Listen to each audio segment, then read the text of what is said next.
नमस्कार, मैं हूं निरंजन कुमार और मेरे इस यूट्यूब मंच पर आप सभी का स्वागत है। प्रधानमंत्री नरेंद्र मोदी दिल्ली के मुख्यमंत्री अरविंद केजरीवाल से डरते हैं। उनको रात को नींद नहीं आती जब कोई अरविंद केजरीवाल का नाम ले लेता है। ये बात मैं नहीं कह रहा हूँ, ये बात खुद दिल्ली के मुख्यमंत्री अरविंद केजरीवाल कह रहे हैं। और वो क्यों कह रहे हैं, इसके पीछे का वजह जो है वो जानना बहुत ज़रूरी है। और इसके पीछे का जो रीज़न है वो ये है कि दिल्ली के जो उपराज्यपाल हैं उन्होंने दिल्ली के डिप्टी सीएम मनीष सिसोदिया के खिलाफ सीबीआई जांच के आदेश दे दिए हैं। और तभी से आम आदमी पार्टी के तमाम नेता और बीजेपी के नेता एक दूसरे पे आरोप प्रत्यारोप कर रहे हैं। और ये आरोप प्रत्यारोप काफ़ी आगे तक निकल चुका है। और इसका मामला क्या है, क्यों सीबीआई का आदेश दे दिया गया जांच का मनीष सिसोदिया पे, ये जानना बहुत ज़रूरी है। तो देखिए, हुआ ये था कि दिल्ली की जो सरकार थी, नई शराब की जो आबकारी नीति है वो लागू की थी। और इसी शराब की जो आबकारी नई नीति थी, इसी को लेकर के जो विपक्ष है बीजेपी और कांग्रेस, उन्होंने दिल्ली की सरकार पे गंभीर आरोप लगाए थे। उनका ये कहना था कि नई आबकारी नीति के जरिए दिल्ली सरकार ने शराब माफियाओं को काफ़ी फ़ायदा पहुंचाया है। और उस शराब आबकारी नीति में क्या था कि इन्होंने क्या किया कि जो उम्र जो थी शराब पीने की 25 से घटा करके 18 कर दिया। दूसरी बात इन्होंने क्या किया कि पूरी दिल्ली में 849 शराब के सरकारी ठेके उन्होंने खोलने की अनुमति दे दी। तो यहाँ पर ये जो अनुमति दे दी गई, इसको लेकर के भी विपक्ष जो है कांग्रेस और बीजेपी, इन दोनों ने गंभीर आरोप लगाए थे। उनका ये कहना था कि इतनी बड़ी ज़्यादा मात्रा में शराब के ठेके नहीं खुलवाने चाहिए थे। उन जगहों पे भी सरकार शराब के ठेके खुल गए हैं जहां पर नहीं खुलने चाहिए। दूसरी बात उनका ये कहना था इस पूरे मामले को लेकर के कि पहले जो शराब के जो ठेके थे उसमें 60% ठेके सरकारी थे, जिसमें सीधा सीधा रेवेन्यू सरकार के खाते में आती थी। और 40% जो थे शराब के ठेके वो प्राइवेट थे। लेकिन अभी क्या है कि ज़्यादा संख्या में, यानी कि 50% से ज़्यादा संख्या में इन्होंने शराब के जो ठेके हैं वो शराब माफियाओं को दे दिए हैं, प्राइवेट कर दिए हैं। और आपको याद होगा, कुछ महीने पहले की बात है, जब 5 राज्यों में चुनाव हो रहे थे, उस समय की बात है, दिल्ली की सरकार ने शराब की एक बोतल पर एक बोतल फ्री का ऑफ़र भी दिया था। एक पैकेट पे एक पैकेट शराब के पैकेट फ्री देने का भी उन्होंने स्कीम जारी की थी। और ये कई महीनों तक चली थी। और इसको लेकर के भी जो विपक्ष थी बीजेपी और कांग्रेस ने कई जगह इसको लेकर के प्रदर्शन भी किए थे इसके खिलाफ। और उसके बाद जा कर के ये जो स्कीम था, इस स्कीम पर रोक लगाया गया था। तो यहाँ दिक्कत क्या है कि जो विपक्ष है वो शुरू से कह रहा था कि जो नई जो आबकारी नीति है, इस आबकारी नीति के जरिए दिल्ली की सरकार ने शराब माफियाओं को काफ़ी फ़ायदा पहुंचाया है। क्या हुआ कि जो कम उम्र के लोग भी शराब पीने लगे हैं। तो यहाँ पर इसी चीज़ को लेकर के दिल्ली सरकार के खिलाफ कई बार बीजेपी ने और कांग्रेस के नेताओं ने प्रदर्शन भी किए थे। और इसको लेकर के एलजी के पास एक फाइल गई थी, शिकायत गई थी। और इसी को लेकर के एलजी ने जांच के आदेश दे दिए हैं। और इसी पूरे मामले के बाद ये आज अरविंद केजरीवाल ने बाकायदा प्रेस कॉन्फ्रेंस की थी। और उन्होंने कहा कि 4-5 महीना पहले भी उन्होंने कहा था कि हमने आपको बताया था कि अरविंद केजरीवाल ने कहा कि जो हमने बताया था आपको कि मनीष सिसोदिया के खिलाफ आने वाले समय में सीबीआई जांच के आदेश हो सकते हैं। ये बात उन्होंने कही अपने प्रेस कॉन्फ्रेंस में। उन्होंने कहा कि जो मुझे इस बात की जानकारी थी। और देखिए कि जो अभी इस चीज़ का आदेश दिल्ली के एलजी ने दे दिया है। जबकि उनका ये कहना था कि मनीष सिसोदिया एक ऐसे नेता हैं, एक ऐसे डिप्टी सीएम हैं राज्य के, जिन्होंने शिक्षा के क्षेत्र में काफ़ी कुछ काम किया है। और उनके इसी काम को देखते हुए दिल्ली की सरकार को काम को देखते हुए केंद्र की सरकार हो, चाहे विपक्ष के जितने भी नेता हैं, वो नहीं चाहती कि मनीष सिसोदिया इस काम को आगे बढ़ाए। इसीलिए उनको गलत मामले में फंसा करके उनको जेल भिजवाना चाहती है। और इसी का एक उदाहरण है कि उनके ऊपर सीबीआई जांच के आदेश दिया गया है। ये अरविंद केजरीवाल का कहना है।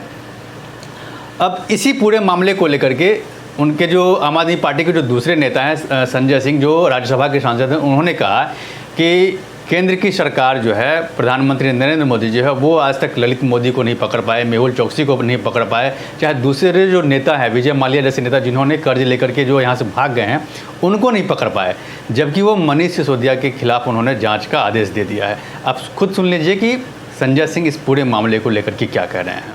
सुष्मिता सेन को ललित मोदी मिल जाता है, सुष्मिता सेन को ललित मोदी मिल जाता है, मोदी जी को ललित मोदी नहीं मिलता है।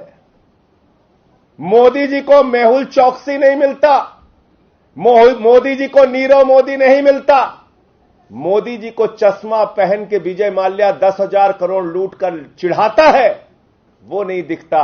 6,000 करोड़ लूट के नितिन संदेशरा हिंदुस्तान छोड़ के भाग गया, वो नहीं दिखता। मैं पूछना चाहता हूं नरेंद्र मोदी जी, डीएचएफएल ने 34,000 करोड़ रुपए का घोटाला किया, देश की जनता का पैसा लूटा और 27 करोड़ रुपए आपकी पार्टी को चंदा दे दिया।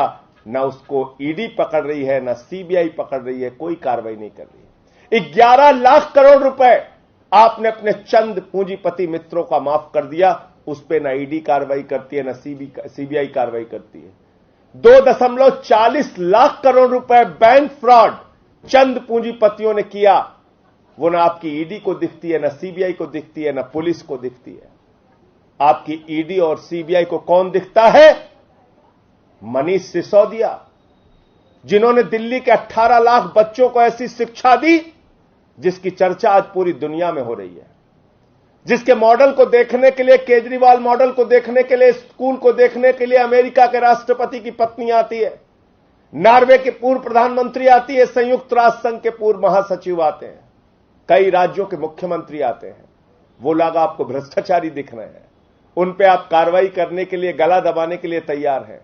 जिस एक्साइज पॉलिसी में भ्रष्टाचार की बात आप कर रहे हैं, शर्म आनी चाहिए भारतीय जनता पार्टी को। 1,300 करोड़ रुपए का मुनाफा 4 महीने में उस एक्साइज पॉलिसी से दिल्ली सरकार को हुआ है।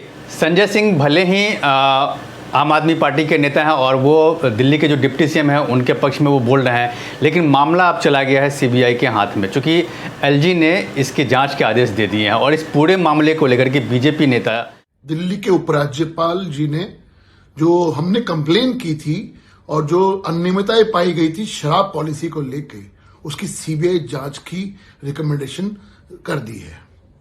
हम उनका, भारतीय जनता पार्टी के प्रवक्ता होने के नाते हम उसका स्वागत करते हैं। बहुत सारी अनियमितताएं हुई हैं, बहुत सारा भ्रष्टाचार हुआ है, और ये सब भ्रष्टाचार अरविंद केजरीवाल जी की देखरेख में हुआ है इस एक्साइज के अंदर, एक्साइज पॉलिसी के अंदर।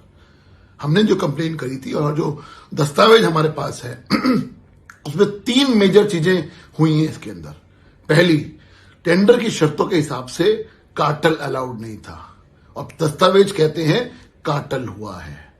टेंडर के हिसाब से ब्लैक लिस्टेड कंपनी अलाउड नहीं होती है, लेकिन दिल्ली के अंदर 2 जोन, मैं नाम ले रहा हूं, खाओ गली करके है एक कंपनी है, उसको 2 टेंडर दिए गए, 2 जोन दिए गए डिस्ट्रीब्यूशन के लिए।